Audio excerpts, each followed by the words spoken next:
यहाँ जो मेरे पास लिस्ट है उसमें 10 एग्जाम को हमने इंक्लूड किया। ये सिलेबस वैसा है कि बायोटेक्नोलॉजी स्ट्रीम के बच्चे इसको आसानी से क्वालिफाई कर सकते हैं। आईसीएमआर एक्चुअली नाम से ही लगता है ये मेडिकल रिसर्च के लिए बनाया गया है, लेकिन इसमें रेस्ट्रिक्शन ऐसा नहीं है कि आप नहीं भर सकते, लेकिन ऐसा भी नहीं है कि हर लाइफ साइंस का हर स्ट्रीम इसके लिए एलिजिबल लिया कि तकरीबन 10 तरह के ऐसे एग्जाम हैं जो एमएससी एडमिशन के लिए होते हैं फेलोशिप के साथ, या नेट जेआरएफ का एग्जाम है। तो हम लोग दोनों तरह की बात करेंगे यहाँ पे कि आप अगर एमएससी में एडमिशन लेना चाह रहे हैं और उसके साथ फेलोशिप के साथ लेना चाह रहे हैं तो उसके लिए कौन से एग्जाम है, और नेट जेआरएफ के लिए अगर आप देना चाह रहे हैं तो उसके लिए कौन से एग्जाम है। मैं हूँ गौरव और आप देख रहे हैं Bioversity.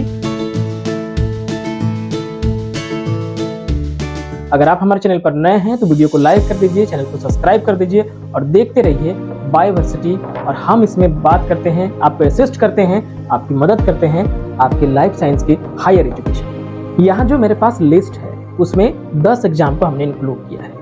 CSIR, DBT, ICMR, ICAR, UGC NET, JNUE, CUET, TIFR, GATE and JEST. इस 10 का हम लोग थोड़ा सा एनालिसिस कर लें, थोड़ा ब्रीफ इंट्रोडक्शन ले लें, जान लें ये एग्जाम क्या है और इसमें कौन एलिजिबल है, कौन एग्जाम दे सकता है, कब कब इसका एग्जाम होता है और कौन कौन से सब्जेक्ट के स्टूडेंट, कौन से स्ट्रीम के स्टूडेंट इसमें पार्टिसिपेट कर सकते हैं। तो फर्स्ट ऑफ ऑल हम लोग देखते हैं CSIR को। अगर लाइफ साइंस के स्टूडेंट हैं, साइंस के स्टूडेंट हैं तो CSIR आप जरूर जानते हैं। अगर आप MSc में हैं या PhD करना चाहते हैं या आप कर रहे हैं और आप JRF के साथ PhD करना चाहते हैं तो एटलीस्ट एक एग्जाम CSIR आप जरूर जानते हैं, ऐसा मेरा मानना है, आपको जानना भी चाहिए। अब दूसरे एग्जाम की अगर बात करें DBT, ICMR, ICR, तो जरूरी नहीं है कि सारी जानकारी एक जगह पर अवेलेबल हो, आपके पास हो, लेकिन CSIR बहुत कॉमन है। नेट जेआरएफ का एग्जाम का साइकिल हो सकता है कि एक साल में 2 साइकिल हो, यानी कि 2 बार हो या 1 बार हो। तो CSIR का साइकिल 2 साइकिल में होता है, जैसे कि एक एग्जाम इसका होता है दिसंबर में और दूसरा एग्जाम होता है जून में, यानी कि एक साल में 2 बार CSIR का एग्जाम होता है। इसका एग्जाम NTA कराती है। ज्यादातर गवर्नमेंट एग्जाम, खासकर एजुकेशन से रिलेटेड जो एग्जाम है या एकेडमी से रिलेटेड जो एग्जाम है वो आजकल NTA ही कराती है। तो CSIR का एग्जाम भी NTA ही कराती है। NTA की वेबसाइट पे NTA CSIR अगर आप लिखेंगे तो वहां की सारी जानकारी आपको वहां पे अवेलेबल हो जाएगा।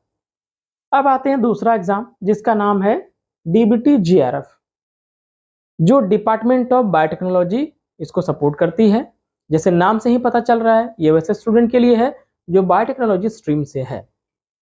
ये सिलेबस वैसा है कि बायोटेक्नोलॉजी स्ट्रीम के बच्चे इसको आसानी से क्वालिफाई कर सकते हैं, लेकिन एलिजिबिलिटी में ऐसा नहीं है। अगर आप बायोटेक्नोलॉजी के बैकग्राउंड से नहीं भी हैं, आप साइंस के, बेसिक साइंस के भी बैकग्राउंड से अगर हैं, तब भी आप इसको अप्लाई कर सकते हैं, बशर्ते कि आपकी बायोटेक्नोलॉजी की नॉलेज ऐसी हो कि आप इस एग्जाम में पूछे गए क्वेश्चन का आंसर दे सकें, आप उस सवाल को सॉल्व कर सकें। इसका जो सिलेबस है देखेंगे पूरा एकदम बायोटेक्नोलॉजी का ही सिलेबस है। तो चाहे फील कोई भी कर सकता है, अप्लाई कोई भी कर सकता है, लेकिन क्वेश्चन को सॉल्व करने का जो स्पेसिफिकेशन चाहिए वो बायोटेक्नोलॉजी स्टूडेंट के पास ज्यादा बेहतर हो सकता है। किसी के पास भी हो सकता है, लाइफ साइंस के स्टूडेंट भी अगर बायोटेक्नोलॉजी में इंटरेस्टेड हैं, उसके पास ऐसा नॉलेज है तो वो रेस्ट्रिक्टेड नहीं है। कोई भी लाइफ साइंस स्ट्रीम के स्टूडेंट इसको अप्लाई कर सकता है, फिल कर सकता है और इसके एग्जाम को दे सकता है, पास कर सकता है और यहाँ से JRF का सपोर्ट पा सकता है। ये साल में 1 बार होता है, जैसे CSIR 2 बार होता है उसी तरह से ये साल में सिर्फ 1 बार होता है। लेकिन इसमें 2 तरह के एग्जाम होते हैं। एक होता है PG में एडमिशन के लिए जिसको हम लोग कहते हैं गेट बी। ये होता है PG में एडमिशन के लिए, गेट बी कहलाता है। इसका अगर हम लोग डेट की बात करें तो ये मार्च के लास्ट में फॉर्म फिलअप हो जाता है, यानी कि फरवरी के लास्ट वीक से लेके मार्च के फर्स्ट वीक तक में अनाउंसमेंट हो जाता है और फिर मार्च में ही इसका सब कुछ हो जाता है, एडमिट कार्ड आ जाता है, या अप्रैल के फर्स्ट वीक तक या सेकंड वीक तक में इसका एग्जाम हो जाता है। तो डेडलाइन में आपको ये याद रखना है टाइमलाइन में कि फरवरी के लास्ट तक में आपको एकदम तैयार रहना है कि इसका जब भी डेटा है हम उसको अप्लाई कर सकें, और ज़्यादा दिन का समय नहीं रहता इसमें, इसीलिए आपको अटेंटिव रहना पड़ेगा। ऐसे आप बायोवर्सिटी से जुड़े रहिए तो आपको यहाँ से सारी जानकारी मिलती रहेगी, आपको डेट अनाउंसमेंट ये सब सारा कुछ यहाँ पे आपको अवेलेबल मिलता रहेगा। इसके बाद मार्च के लास्ट वीक तक में इसका एग्जाम का डेट आ जाएगा, एडमिट कार्ड आ जाएगा, इसके बाद अप्रैल में इसका एग्जाम हो जाता है और जून जुलाई तक में इसका रिजल्ट भी आ जाता है। तो एक एग्जाम इसमें होता है गेट बी का और दूसरा एग्जाम होता है बीईटी।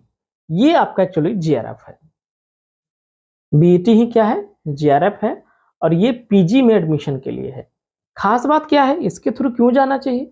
अगर आप बायोटेक्नोलॉजी स्ट्रीम से हैं और किसी ऐसी यूनिवर्सिटी कॉलेज में जाना चाहते हैं जहां बायोटेक्नोलॉजी के सपोर्ट से कोर्स चल रहा है या उसको मान्यता प्राप्त है वहां से, तो अगर इस एग्जाम के थ्रू जाते हैं तो आपको वहां पे फेलोशिप प्रोवाइड किया जाएगा डीबीटी के द्वारा, डिपार्टमेंट ऑफ बायोटेक्नोलॉजी के द्वारा।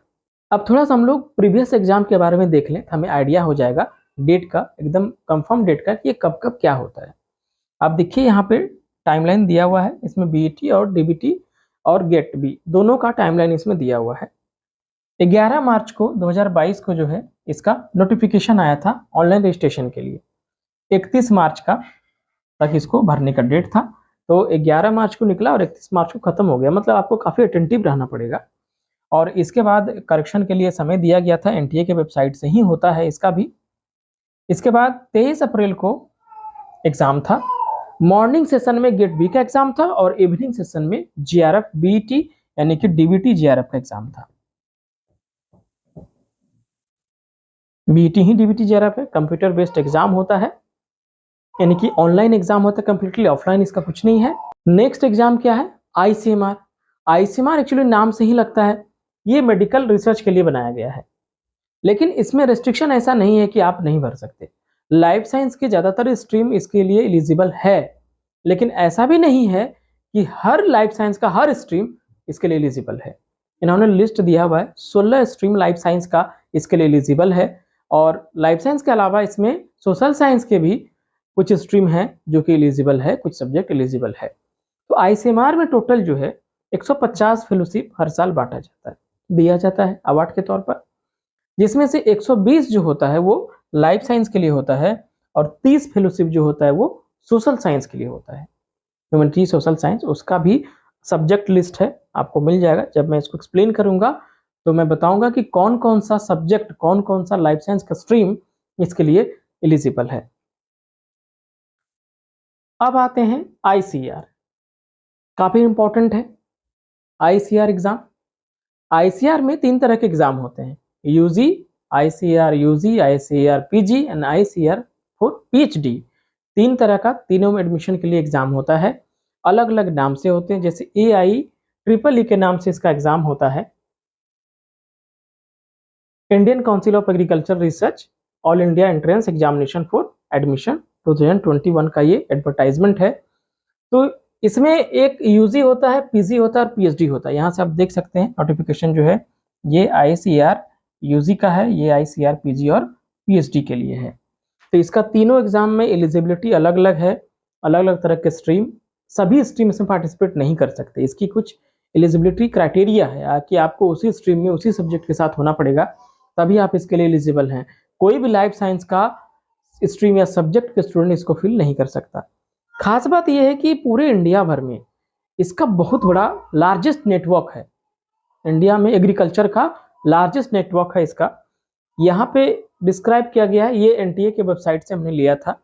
इसमें है 74 agricultural university, 63 state agricultural university, 4 ICAR DUs Delhi university like IARI, IVRI, NDRI, CIFE, 3 central universities,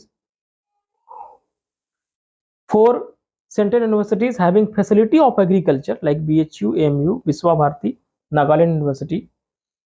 एक इस पूरे नेटवर्क को national agricultural research and educational and extension system नारी के नाम से हम लोग जानते हैं, NAREES नारीज के नाम से जानते हैं, जिसमें 28,000 स्टूडेंट यूजी लेवल पे पढ़ाई कर रहे हैं और 17,500 स्टूडेंट पीजी और डॉक्टरल लेवल पे इसमें काम कर रहे हैं, इसमें एडमिशन लिए हुए हैं जो कार्यरत हैं। तो ये बहुत बड़ा नेटवर्क है आईसीआर का। अगर आप एग्रीकल्चर फील्ड में इंटरेस्टेड रखते हैं, अगर आपका एग्रीकल्चर से एजुकेशन है और आप उसमें पीएचडी या साइंटिस्ट बनना चाहते हैं या उसमें जीआरएफ पाना चाहते हैं, तो आपके लिए बेस्ट ऑप्शन है। इसका सिलेबस उसी तरह से डिजाइन किया गया है कि आप इसको अच्छे से कर पाए। इसका पूरा सिलेबस एग्रीकल्चर से रिलेटेड ही है। जैसे डिपार्टमेंट ऑफ डीबीटी का जो एग्जाम है उसका सिलेबस बायोटेक्नोलॉजी के आधार पे है, इसका सिलेबस एग्रीकल्चर के आधार पे। नेक्स्ट और फिफ्थ वन है UGC net JRF. UGC net JRF सिर्फ लाइफ साइंस के लिए ही नहीं होता, अदर लगभग 84 सब्जेक्ट उसमें होते हैं अलग अलग स्ट्रीम के। लाइफ साइंस के स्टूडेंट किसमें फिल कर सकते हैं, उसमें कुछ सब्जेक्ट है जैसे इन्वायरमेंटल साइंस है, फॉरेंसिक साइंस है, ऐसे सब्जेक्ट में आप वहां पे फिल कर सकते हैं as a life science student. इसमें 84 अलग अलग सब्जेक्ट हैं, अलग अलग स्ट्रीम के सब्जेक्ट हैं। ये नेट और जेआरएफ दोनों देती है। अभी हम लोगों ने पढ़ा जैसे कि सीएसआईआर, तो सीएसआईआर जो है वो नेट और जेआरएफ दोनों देती है, नेट भी देती है और जेआरएफ भी देती है। लेकिन डीबीटी नेट नहीं देती, डीबीटी सिर्फ जेआरएफ देती है। उसी तरह से आईसीएमआर नेट नहीं देती, आईसीएमआर सिर्फ जेआरएफ देती है। लेकिन यूजीसी की अगर बात करें तो यूजीसी नेट भी देती है और यूजीसी जेआरएफ भी देती है। लेकिन आईसीएआर जो हम लोगों ने अभी पढ़ा वो नेट भी देती है और जेआरएफ भी देती है, आईसीआर भी दोनों देती है, नेट भी और जेआरएफ भी। यूजीसी भी दोनों देती है। इसका नेट का भी होता है, अगर आप जेआरएफ के लिए एलिजिबल हैं तो आप नेट के लिए ऑलरेडी एलिजिबल हैं। इसका एग्जाम साल में 2 बार होता है, जैसे कि सीएसआईआर का 2 बार होता है, उसी तरह से इसका एग्जाम भी साल में 2 बार होता है, एक जून में और दूसरा दिसंबर में। इस बार पिछली बार जो है इसका एग्जाम को मर्ज कर दिया गया था, कोविड के कारण सब कुछ थोड़ा उलट पुलट हो गया था, तो उसके कारण से 2 बार एग्जाम नहीं हो पाया था, इसीलिए इस बार के एग्जाम के लिए इसको मर्ज कर दिया गया था। कि नॉर्मली ये साल में 2 बार होता ही होता है। नेक्स्ट वन है जेएनयूईई। जेएनयू में एडमिशन के लिए, अलग अलग स्ट्रीम में एडमिशन के लिए वो अलग से अपना एग्जाम कंडक्ट करती है, जिसको हम लोग कहते हैं जेएनयूईई, जेएनयू एंट्रेंस एग्जामिनेशन। ये एग्जाम अलग अलग स्ट्रीम के लिए होता है, लेकिन एक्सेप्ट पीएचडी, पीएचडी का एग्जाम के लिए या सिलेक्शन के लिए ये एग्जाम नहीं होता। उसके लिए आपको नेट जेआरएफ का अलग से, जैसे कि जेएनयू के एडमिशन के लिए अगर सेंट्रल सीयू सेट से भी जा सकते हैं, या अलग एग्जाम जो होता है ये अपना समय समय पर रिक्रूटमेंट के तौर पर निकालती है कि कौन सा अभी हमारे पास सीट वैकेंट है, आप वहाँ पे उसके लिए एग्जाम के थ्रू जा सकते हैं और वहाँ पे एडमिशन ले सकते हैं पीएचडी में भी। इसका मतलब कि ये जो जेएनयूईई का एग्जाम है ये पीएचडी सिलेक्शन या जेआरएफ के लिए नहीं है, ये एग्जाम है एमएससी में एडमिशन के लिए। नेक्स्ट वन है हम लोग जिसके बारे में बात करने वाले हैं वो है सीयूईटी पीजी। पहले यही एग्जाम सीयूसीईटी के नाम से जाना जाता था, सीयू सेट जिसको हम लोग कहते थे। अब ये हो गया है सीयूईटी। सीयूईटी यूजी भी होता है और सीयूईटी पीजी भी होता है। तो पीजी का जो होता है ये आपका एक्चुअली सेंट्रल यूनिवर्सिटी में एडमिशन के लिए है। यही आपका ऐसा एग्जाम है जिसमें आप सेंट्रल यूनिवर्सिटी के पीजी में एडमिशन ले सकते हैं और ये फेलोशिप भी देता है, उसके लिए आपको फेलोशिप भी यहाँ से मिलता है। CUET PG actually post graduate में एडमिशन के लिए है। जहाँ जहाँ भी सेंट्रल यूनिवर्सिटी है उसमें एडमिशन के लिए आप सीयूईटी पीजी अगर मास्टर में एडमिशन लेना चाहते हैं पोस्ट ग्रेजुएट में, तो ये एग्जाम आपके लिए बेस्ट है। और इसके अलावा इसमें सीयूईटी यूजी भी होता है। तो सीयूईटी यूजी क्या होता है, उसमें अंडर ग्रेजुएट एडमिशन के लिए अगर आप बीएससी में एडमिशन लेना चाहते हैं सेंट्रल यूनिवर्सिटी में जहाँ भी अवेलेबल है, तो उसके लिए आपके लिए ये एग्जाम एलिजिबल है। आप सीयूईटी यूजी दीजिए और उसमें एडमिशन ले सकते हैं। सेंट्रल यूनिवर्सिटी में एडमिशन के लिए आपको सीयूईटी देना पड़ेगा।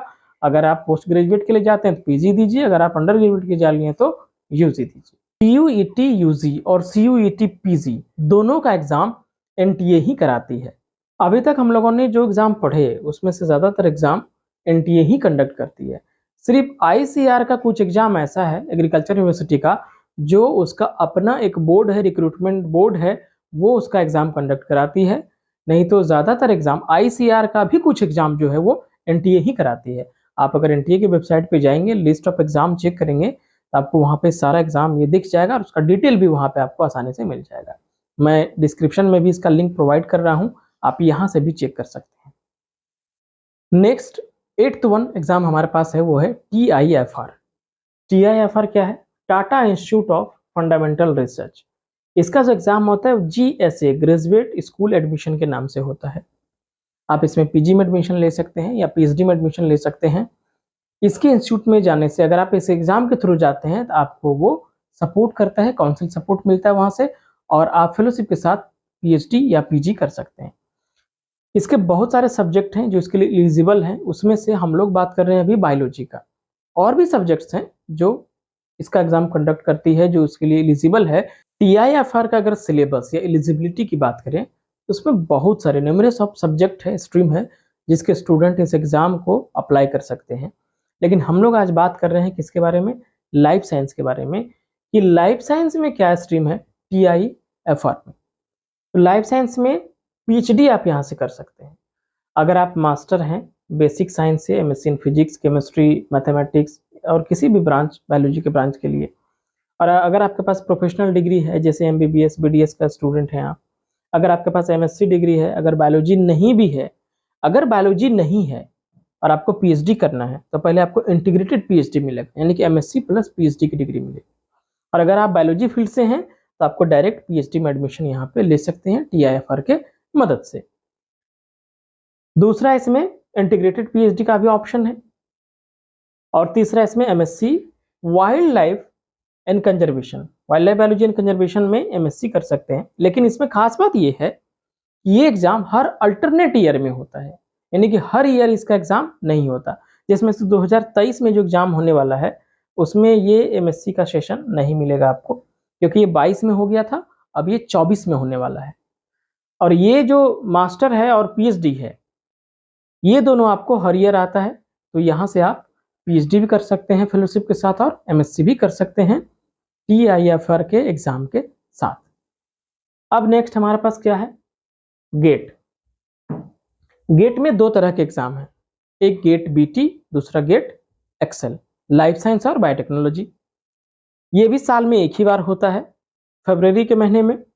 तो अगर आपको आईआईटी या एनआईटी में एडमिशन लेना है, अगर वहां से आपको पीएचडी करना है या एमटेक करना है, तो फिर आप गेट की तरफ मूव कर सकते हैं। आइदर तो गेट लाइफ साइंस आप निकालिए, आइदर तो गेट बायोटेक्नोलॉजी आप निकालिए। अगर दोनों में से कुछ भी निकलता है तो फेलोशिप के साथ आप आईआईटी या एनआईटी में एडमिशन ले सकते हैं और वहां पे आप पढ़ाई कर सकते हैं। लास्ट और नेक्स्ट क्या है, जेस्ट, ज्वाइंट एंट्रेंस स्क्रीनिंग टेस्ट। ये एक्चुअली फिजिक्स के स्टूडेंट के लिए होता है, जेस्ट का जेआरएफ फिजिक्स के लिए होता है। लेकिन इसमें बायोलॉजी का भी स्कोप है, जैसे कंप्यूटेशनल बायोलॉजी हो गया, यानी कि बायोइन्फॉर्मेटिक्स का जो कुछ स्ट्रीम है वो यहाँ पे आप देख सकते हैं, या न्यूरो साइंस का बायोफिजिक्स जो टर्म आता है उससे रिलेटेड कुछ कोर्सेज हैं जो यहाँ से आप कर सकते हैं। अगर आपको इंटरेस्ट है फिजिक्स में, बायोफिजिक्स में या बायोइन्फॉर्मेटिक्स में, तो आप जेस्ट भी दे सकते हैं और यहाँ से भी आप पीएचडी कर सकते हैं फेलोशिप के साथ। तो आज हम लोगों ने डिस्कस किया नेट जेआरएफ के बारे में, एमएससी एंट्रेंस के बारे में, फेलोशिप के बारे में, कि आप कौन कौन से एग्जाम लाइफ साइंस के स्ट्रीम से देके आप फेलोशिप के साथ, स्कॉलरशिप के साथ एडमिशन ले सकते हैं, आप मास्टर कर सकते हैं या आप पीएचडी कर सकते हैं जेआरएफ के साथ। इसी तरह आप हमारे चैनल पर बने रहिए। मैं हूं गौरव और आप देख रहे हैं बायोवर्सिटी। आने वाली वीडियो हम लोग देखेंगे जितना भी नेट जेआरएफ होता है उसका एक एक जेआरएफ के लिए मैं एक एक वीडियो बना दूंगा, और कुछ वीडियो ऑलरेडी हैं यहाँ पे। अगर आप मॉडर्न बायोलॉजी के रेगुलर व्यूवर हैं तो आपको पता होगा आईसीएमआर से रिलेटेड काफी सारे वीडियोस यहाँ पे अवेलेबल हैं, आप देख सकते हैं। मैं डिस्क्रिप्शन में भी लिंक दे दूंगा। और अगर आप और जेआरएफ के बारे में और नेट के बारे में आप जानना चाहते हैं तो आप हमारे साथ बने रहिए। आप हमारे चैनल पर नए हैं तो वीडियो को लाइक करिए, चैनल को सब्सक्राइब करिए और देखते रहिए बायोवर्सिटी।